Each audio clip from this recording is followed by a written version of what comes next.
राज्य ने स्थानीय चुनावों की तैयारी शुरू की, एससी का फैसला अहम। राज्य सरकार ने 24 से अधिक नगर निगमों को उनकी 2017 की स्थिति के अनुसार चुनावी वार्डों का गठन शुरू करने का निर्देश दिया है। इस प्रकार स्थानीय निकाय चुनावों की प्रक्रिया शुरू हो गई है। यह देखते हुए कि प्रक्रिया को पूरा करने में कम से कम 3 महीने लगेंगे। चुनाव फरवरी के अंत या मार्च में होने की उम्मीद है।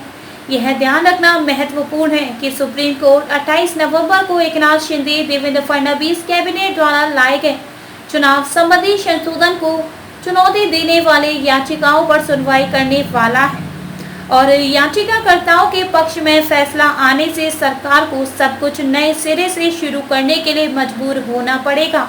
मंगलवार को शहरी विकास विभाग द्वारा जारी एक आदेश में निगमों को 2011 की जनगणना का पालन करने के लिए कहा गया, जो अगस्त में सरकार के 2017 की स्थिति में वापस जाने के निर्णय के अनुसार है। राज्य ने जनसंख्या में अनुमानित वृद्धि के आधार पर वार्डों की संख्या 227 से बढ़ाकर 236 करने के उद्धव ठाकरे के नेतृत्व वाली सरकार के फैसले को रद्द कर दिया है।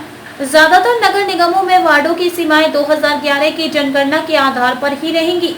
हालांकि पुणे, बसई, विरार और कल्याण, डोंबिवली जैसे नागरिक निकाय में पिछले कुछ दिनों में गांव को जोड़ा या हटाया गया है। साल इनके अलावा अन्य अपनी 2017 की स्थिति का उपयोग कर सकते हैं और अगले 3 महीनों में प्रक्रिया पूरी कर सकते हैं।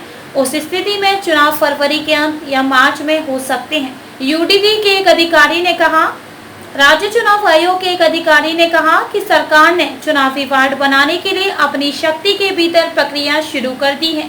उन्होंने कहा कि प्रक्रिया पर सरकार के फैसले से अदालत और चुनाव आयोग को उचित समय पर अवगत कराया जाएगा। इस नगर निगमों के चुनावों में देरी तब हुई जब अनुभवजन्य डेटा की कमी के कारण एससी द्वारा ओबीसी कोटे को खत्म कर दिया गया।